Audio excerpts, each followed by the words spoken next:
Nous vous invitons à vous abonner si ce n'est pas encore fait, à activer la cloche pour être au courant de nos prochaines vidéos, à nous suivre sur nos réseaux Facebook et Instagram adventiste.mq. Bon visionnage et prenez soin de vous.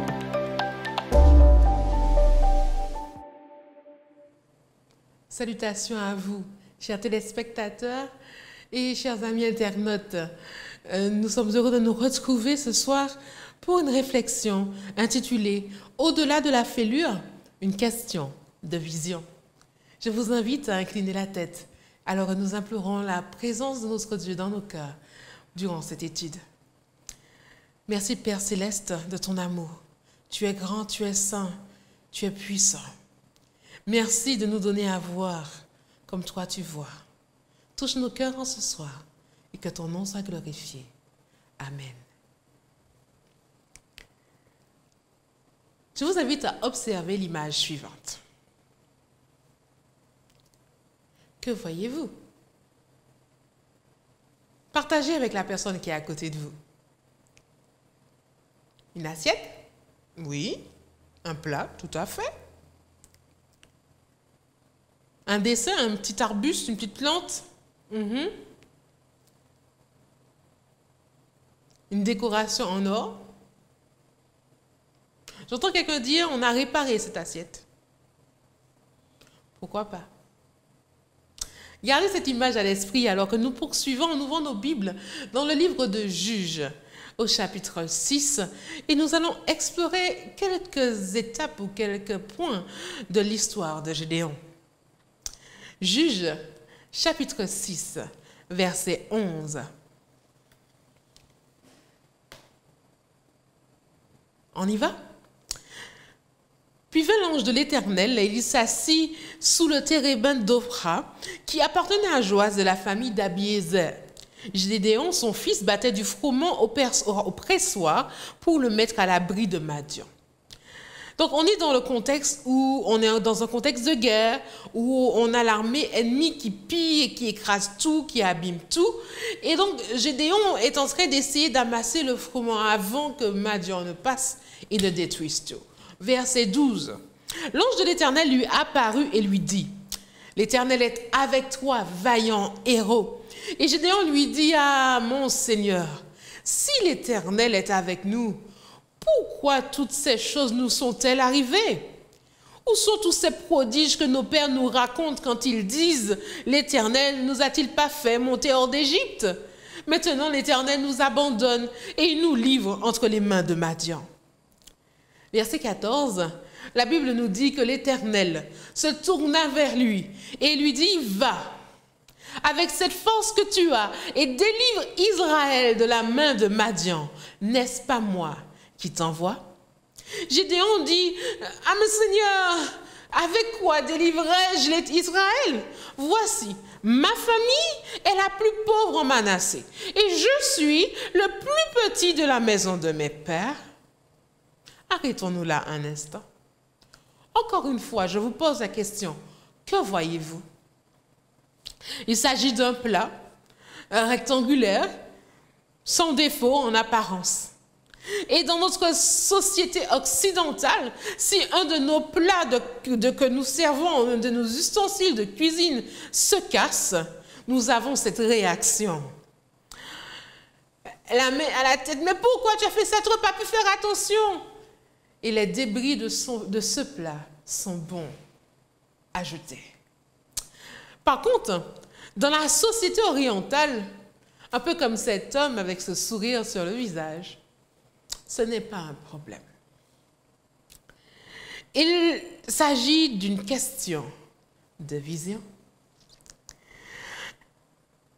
Le kintsugi, ou encore jointure en or, vient du mot kin et du mot suji, qui veut dire joindre, réparer, relier, transmettre, donner de la valeur.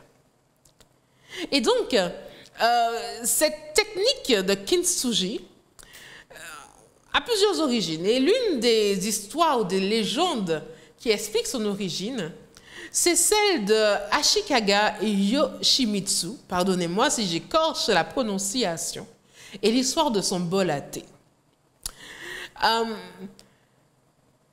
Cet homme, qui était un shogun respecté, a vu que sa tasse de thé préférée s'est brisée.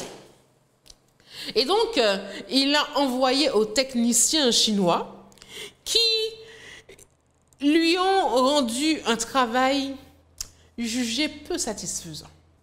Le bol n'était plus tout à fait étanche, il était devenu quasiment inutilisable avec des agrafes disgracieuses qui essayaient de relier les morceaux d'une manière pas très pratique ensemble. Vous voyez à l'écran quelques exemples de réparation des céramiques avec des agrafes. Et donc cet homme va vendre sa tasse agrafée comme ils ont pu le faire, ces artisans, et il va faire sa tasse voyager un peu plus loin et aller jusqu'au Japon. Et là, face à la détermination de cet homme, ils vont décider de transformer cette tasse à thé, peut-être un peu classique, un peu banale, en un bijou. En remplissant les craquements, les fissures avec une laque dorée qui a permis de coller les morceaux, mais en mettant en avant la fissure devenue de l'or. Cette légende semble plausible parce que c'est dans cette période de vie de ce shogun que le kintsugi est devenu un art très célèbre au Japon. Chaque jour, et même aujourd'hui, le travail autour du kintsugi demande une attention méticuleuse. Il faut, aujourd'hui encore, jusqu'à 1 mois de réparation pour pouvoir réparer des pièces raffinées de céramique. Il faut bien sûr plusieurs étapes à cela. Et ces étapes complexes, agrémentées de patience, vont donner à ces réparations et leurs cicatrices désormais dorées un air très esthétique. Et bien sûr, Monseigneur fut ravi. Le kintsugi consiste à exalter la beauté des pièces en céramique cassée. Et en prenant le parti d'une réparation visible et ornementale, on met en valeur non seulement la pièce réparée, mais aussi son histoire ou son ancienneté. L'utilisation de la poudre d'or ou encore d'argent permet d'obtenir un résultat certes imparfait, mais aussi esthétique, et d'ailleurs rendu plus esthétique que si l'objet avait été simplement réparé ou même l'objet quand il était intact. L'or est le premier métal à être mentionné dans la Bible. Dans Genèse chapitre 2, verset 11 par exemple. Depuis la nuit des temps, l'or est considéré comme un métal noble, recherché pour sa rareté, son poids, sa durabilité, son lustre qui ne ternit jamais, sa beauté incomparable, sa ductilité et sa malléabilité. Et Gédéon, dans notre histoire, va dire: « Ah, mon Seigneur, avec quoi délivrai-je ma famille? Ma famille est la plus pauvre, je suis le plus petit. » Et le Seigneur va répondre, utilisant sa poudre d'or, sa résine et son lac: « Je suis avec toi, je serai avec toi et tu battras Madian comme un seul homme. » Vous voyez où je veux en venir? C'est ces moments de notre vie où nous sentons que nous ne sommes que débris, que notre cœur est brisé. Ce sont des moments ou des domaines que nous devons confier à Dieu pour qu'il puisse remettre ensemble les morceaux, morceau par morceau, petit à petit, couverts de sa grâce et de sa force. Nous ne pouvons pas le faire nous-mêmes. Nous ne pouvons pas y arriver par nous-mêmes. C'est une opportunité pour nous de laisser Dieu agir. La vie de Gédéon est un exemple parfait de voir comment, face à la faiblesse de Gédéon, Dieu oppose sa force. Quand Dieu l'appelle, Gédéon répond: « Excuse-moi, Seigneur, mais petit point d'ordre, comment est-ce que je vais faire pour sauver Israël? Mon clan, c'est le plus faible de Manassé. Et quant à moi, je suis le plus petit du clan. est-ce que Dieu aurait répondu à Gédéon, bon, ben, je pense que tu as raison. Finalement, j'y avais pas pensé. Je vais envoyer quelqu'un de plus fort que toi, qui vient d'un clan plus fort que toi, qui a plus de talent que toi. Eh bien non. Dieu va rassurer Gédéon. Il va lui dire, je serai avec toi. En disant cela à Gédéon, il va faire comprendre que être le moindre n'est pas une limite. Être faible n'est pas une limite. La faiblesse de Gédéon, cachée en Dieu, couverte de la poudre d'or de la force de Dieu, permet de montrer un plan à la vie de Gédéon auquel il n'avait jamais pensé. Gédéon n'aurait jamais pensé être en charge de l'armée qui irait délivrer Israël. Dieu l'a choisi pour la tâche. Et même s'il était faible, en vrai, il est devenu fort. Ces pièces réparées par Dieu, couvertes de la poudre d'or, ces pièces de ma vie, ces débris, me mettent encore plus en valeur. Aux yeux de Dieu, ma vie prend de la valeur. Il y a de la beauté dans la fêlure. Une autre légende, c'est celle du sage Sennorikyo, qui est dit maître de la cérémonie du thé, qui va être reçu par un riche admirateur. Et cet homme qui savait qu'il recevait un sage philosophe va mettre en avant chez lui un magnifique vase. Il voulait que l'homme qui vienne chez lui en visite admire cette pièce rare, ancienne, antique. Mais voilà que le philosophe est entré dans la maison, n'a pas daigné porter les regards sur le vase et s'est tout simplement tourné vers la fenêtre et a regardé les jardins.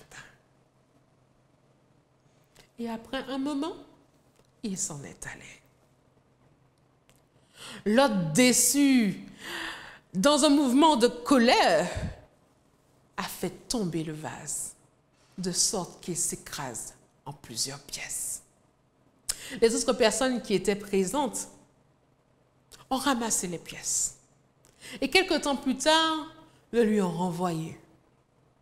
Vous l'aurez compris, ils ont utilisé l'art du kintsugi pour réparer ce vase. Et voilà que le philosophe va revenir en visite.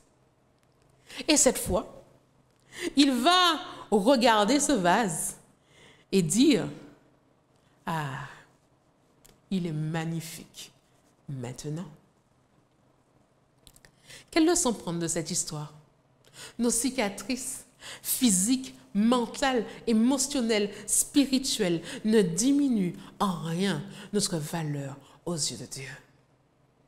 Nos cicatrices physiques, mentales, émotionnelles, spirituelles ne diminuent en rien notre valeur aux yeux de Dieu. 2 Corinthiens chapitre 3 versets 5 à 6 dit « Ce n'est pas à dire que nous soyons par nous-mêmes capables de concevoir quelque chose comme venant de nous-mêmes. Notre capacité, au contraire, vient de Dieu.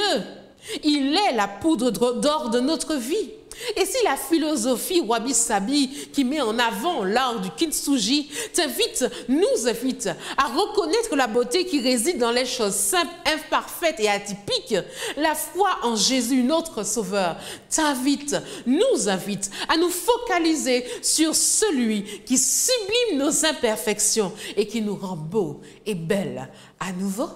Amen. Au nom de Jésus, tu es beau. Au nom de Jésus, nous sommes beaux.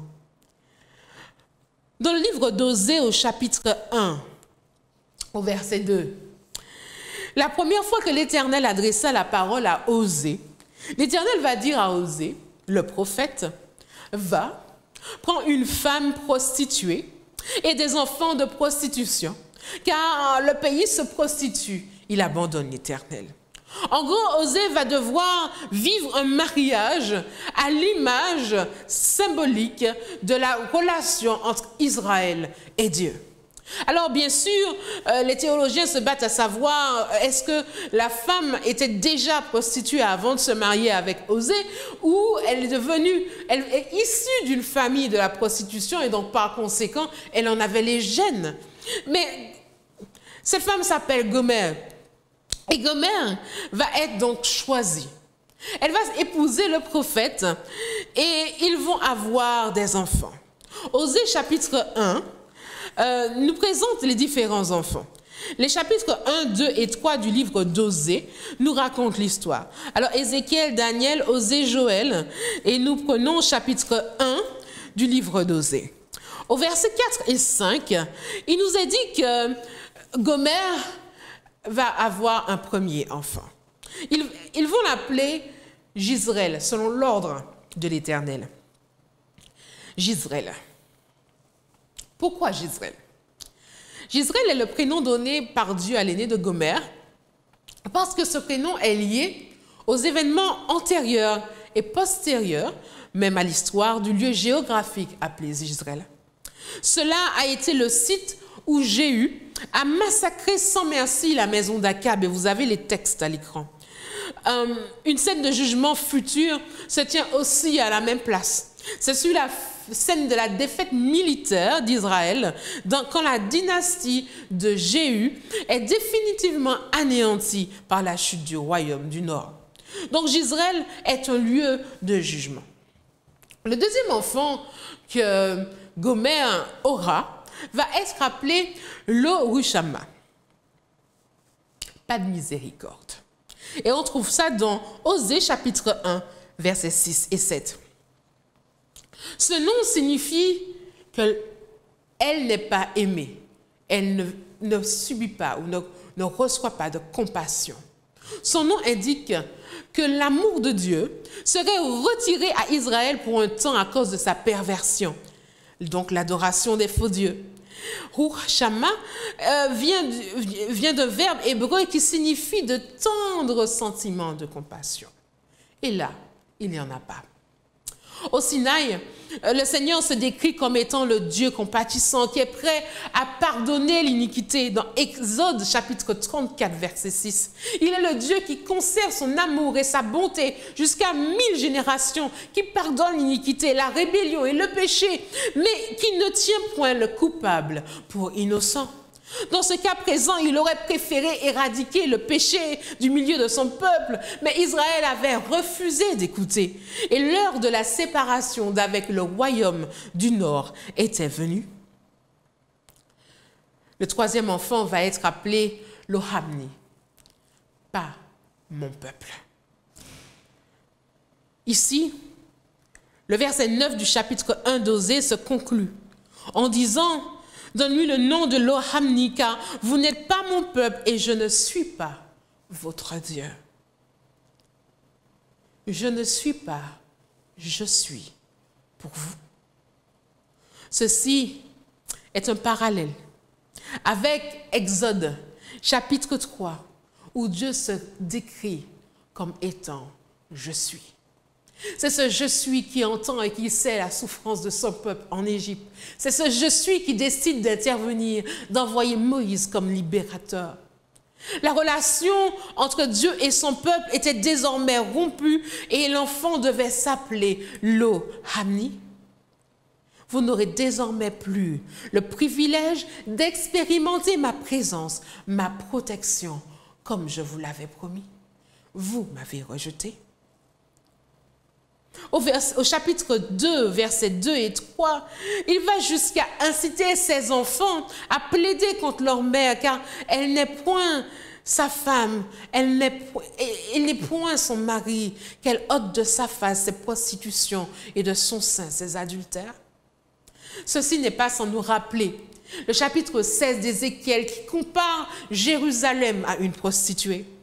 Parée d'or et d'argent, vêtue de fin lin, de soie, d'étoffe brodée, la fleur de farine, miel et huile pour nourriture, elle était devenue une beauté accomplie, digne de la royauté. Elle était l'épouse choyée, aimée, et sa renommée s'était répandue. Mais confiante en sa beauté, elle s'est prostituée à la faveur de son nom. Et au verset 15 d'Ézéchiel 16, il est dit, « Tu as prodigué tes prostitutions à tous les passants, tu t'es livré à eux. » Et elle a pris ses vêtements et elle en a fait de haut lieu. Elle a donné ses vêtements à ses passants, à ses amants. Sa parure d'or, elle a dissimulé, elle a distribué. Ce qui avait de plus cher, qui était la marque d'amour de son époux, elle s'en est défait en faveur de ses amants. On peut imaginer Gomer entrer exactement dans cette description. Et comme en paraphrasant cette citation d'Ellen White, elle pourrait dire, Gomer, j'ai oublié mon époux. J'ai perdu de vue le grand privilège d'être sa représentante. Les bénédictions que j'avais reçues n'apportaient aucune bénédiction au monde. Je n'avais apporté aucune bénédiction au monde. Tous les avantages, je les avais utilisés pour ma propre gloire. Dans ce moment d'égarement, Gomer va même être vendue parce que ses amants vont disparaître. Elle va être vendue comme esclave. Et voilà que pendant qu'elle était en pérégrination, qu'elle était loin de son mari, il promettait d'être son fiancé pour toujours. Il promettait d'être son fiancé par la justice, la droiture, la grâce et la miséricorde. Chapitre 2 d'Osée, verset 21. Je serai ton fiancé par la fidélité et tu reconnaîtras l'Éternel. En ce jour-là, dit l'Éternel, j'exaucerai les cieux, ils exauceront la terre. La terre exaucera le blé, le mou et l'huile, et ils exauceront Israël. Je planterai pour moi le Rouchama dans le pays, et je lui ferai miséricorde. Je dirai à l'Orami, tu es mon peuple, et il répondra, mon Dieu. La condition, c'est qu'elle se repente de sa prostitution. Au chapitre 3 d'Osée, l'Éternel va donner cet ordre à son prophète. Et lui dit, va encore et aime une femme aimée d'un amant et adultère. Aime-la comme l'Éternel aime les enfants d'Israël, qui se tournent vers d'autres dieux, qui aiment les gâteaux de raisin. Alors je l'achetai. Osée parle d'Omer, pour 15 cycles d'argent, un omère d'orge et un létec d'orge. Et je lui dis, reste longtemps pour moi. Ne te livre pas à la prostitution. Ne sois à aucun homme, et je serai de même envers toi.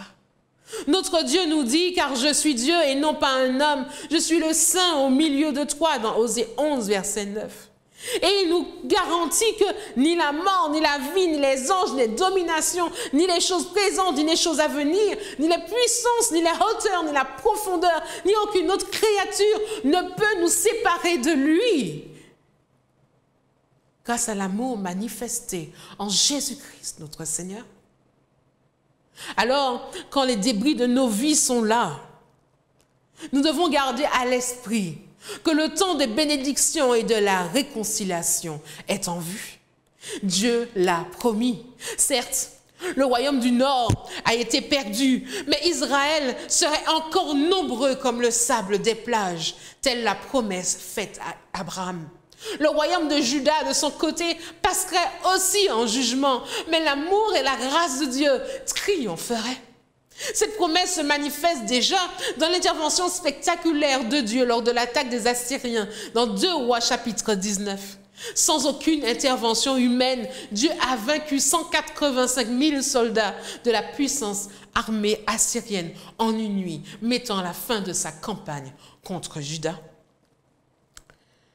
Si, au moment où nos vies sont brisées, au moment où nous ne comprenons pas que faire, au moment où nous ne voyons pas plus loin que le bout de notre nez, au moment où nous projeter vers l'avenir est impossible, où en regardant à droite et à gauche, on dit mais à quoi ça sert d'étudier, à quoi ça sert de travailler, à quoi ça sert de gagner de l'argent, à quoi ça sert de penser à l'avenir.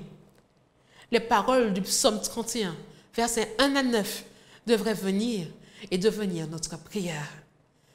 Incline vers moi ton oreille, Seigneur, et hâte-toi de me secourir. Sois pour moi un rocher protecteur une forteresse où je trouve mon salut. Au moment où Gomère était perdu, dans son cœur, elle pouvait faire une prière à Dieu. Seigneur, écoute. Seigneur, pardonne. Seigneur, guéris. Et le Seigneur répondrait, tu as le droit de me demander une délivrance de ta situation. Vois-tu, il n'est pas nécessaire de souffrir, d'éprouver sans mesure, peine et douleur, crainte et danger. Je suis à ton écoute. Dès que ton cœur crie vers moi, même dans une prière silencieuse, je l'entends. Je n'ai pas besoin d'entendre ta voix. Le Saint-Esprit me communique ton message. J'ai demandé à être adoré en esprit et en vérité. Il me convient parfaitement que ton esprit m'adresse prière et adoration. Alors crie vers moi et je répondrai. Je t'aime. Je ne souhaite pas te voir demeurer dans cette situation longtemps. Je t'aime. Comment celui qui aime peut vouloir le mal pour la personne chérie? Attends-toi à être délivré. Je vais te racheter. Je vais te guérir. Je veux te sauver. Il y a un temps pour tout, un temps pour une fin aussi. La nuit ne peut pas durer toujours. Tu n'es pas plus que ta nuit actuelle. Le matin reviendra dans ta vie et avec lui la joie. Je veux mettre fin à l'esprit de deuil que tu souffres. Deuil des pertes humaines, des pertes matérielles, des pertes physiques. Je veux guérir ton cœur et y placer l'espérance. Je t'aime. Je t'aime d'un amour éternel. C'est pourquoi je te conserve ma bonté. Jérémie 31, verset 3. Car je suis l'Éternel, ton Dieu, qui fortifie ta droite et qui te dit, ne crains rien, je viens à ton secours. Ésaïe 41. Je donne de la force à celui qui est fatigué et j'augmente la vigueur de celui qui tombe en défaillance. Ésaïe 40. Cependant, je suis venu pour porter tes souffrances. Je me suis chargé de tes douleurs et tu m'as considéré comme puni, frappé de Dieu et humilié. Mais j'ai été blessé pour tes péchés, brisé pour tes iniquités. Le châtiment qui devait te donner la paix est tombé sur moi et ce sont par mes meurtrissures que tu as été guéri. Je t'aime. Tu danseras comme David et ton cœur sera recousu avec le fil d'or de mon amour. Ma grâce te suffit. Ne te focalise pas sur tes blessures. Regarde-moi, Dieu, ton père, ton ami, ton parent, ton mari. Ton cœur brisé et réparé prend encore plus de valeur à mes yeux. Tu en sors rengaillardi. Il est temps de te réjouir. Viens et laisse-moi te parer d'or. Accepte de me laisser sécher tes larmes. Voici le matin pour mon épouse. Je viens à ta rencontre. Réjouis-toi. Ma venue est aussi certaine que l'aurore. N'oublie pas, ma grâce te suffit car ma puissance s'accomplit dans la faiblesse. Cherche à me connaître. Rentre en contact avec moi. Reste connecté avec moi. Ma venue est aussi certaine que celle de l'aurore. Je veux, moi le Seigneur ton Dieu, comme je le dis dans Osée chapitre 11 verset 4, je veux te tirer avec des liens d'humanité, avec des cordages d'amour. Je t'aime d'un amour éternel. C'est pourquoi je te conserve ma bonté. L'un des chants qui est encore aujourd'hui en première position des 100 plus grandes chansons d'amour est la fameuse reprise de I Will Always Love You de Whitney Houston. Et le refrain n'est composé que de ces paroles. Je t'aimerai toujours, je t'aimerai toujours, je t'aimerai toujours, chérie, je t'aimerai toujours. Est-ce que nous pouvons, nous qui aimons entendre ce chant, réaliser l'impact du mot toujours, du mot éternel dans la promesse de Dieu?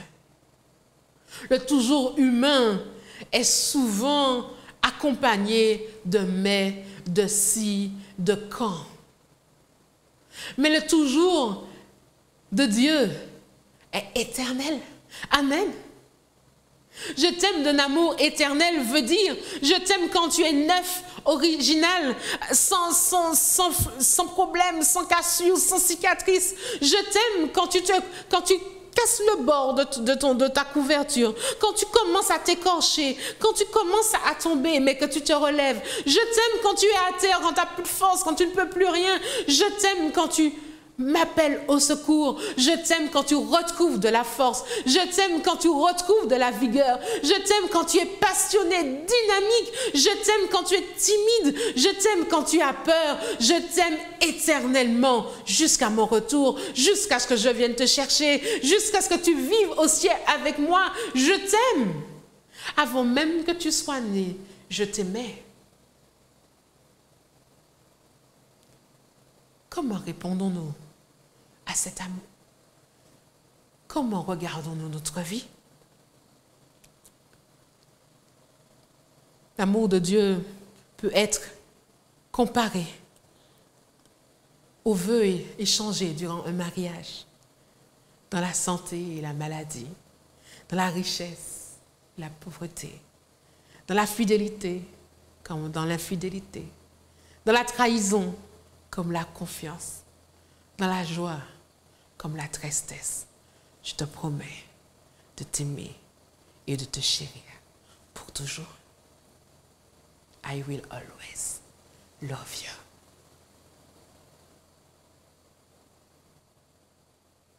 Quand face aux débris de notre vie, Dieu pose son regard, il prouve son amour pour nous. En ce que lorsque nous étions encore des pécheurs, nous dit Romains chapitre 5, Christ est mort pour nous. À plus forte donc raison, maintenant que nous sommes justifiés par son sang, serons-nous sauvés par lui de la colère? Car si, lorsque nous étions ennemis, nous avons été réconciliés avec Dieu par la mort de son Fils, à plus forte raison, étant réconciliés, serons-nous sauvés par sa vie? Quand nous avons accepté de laisser l'artisan suprême prendre les débris de notre vie et y passer sa résine et sa laque couverte de la poussière d'or du sang de Jésus, nous sommes prêts à nous réjouir. Amen. Nous nous réjouissons. Au contraire de la part que nous avons aux souffrances du Christ, afin que nous soyons dans la joie et l'allégresse quand sa gloire apparaîtra. 1 Pierre 4, versets 13 à 14. Cette réjouissance, cette pleine acceptation de l'œuvre de rédemption que Dieu fait en nous, se traduit aussi d'une autre manière. Certes, nous nous réjouissons, nous disons merci Seigneur, nous célébrons, mais cela nous permet de nous poser aussi des questions. Un peu comme cette assiette, ce verre, ce plat, qui quand il s'est cassé sur le sol de la cuisine, brisé en plusieurs morceaux, mais qu'on ne veut pas le jeter parce que c'était la grand-mère qui l'avait offert. On prend les débris, on ouvre le dernier tiroir et on met dedans en disant « je vais réparer ». Combien de relations avons-nous laissées en morceaux dans un tiroir en attente d'être recollées?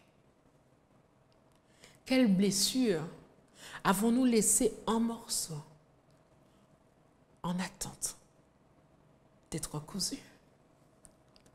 Quelle friction avons-nous choisi d'ignorer en attente d'une possible résolution? Les avons-nous oubliés? Les avons-nous gardés en miettes?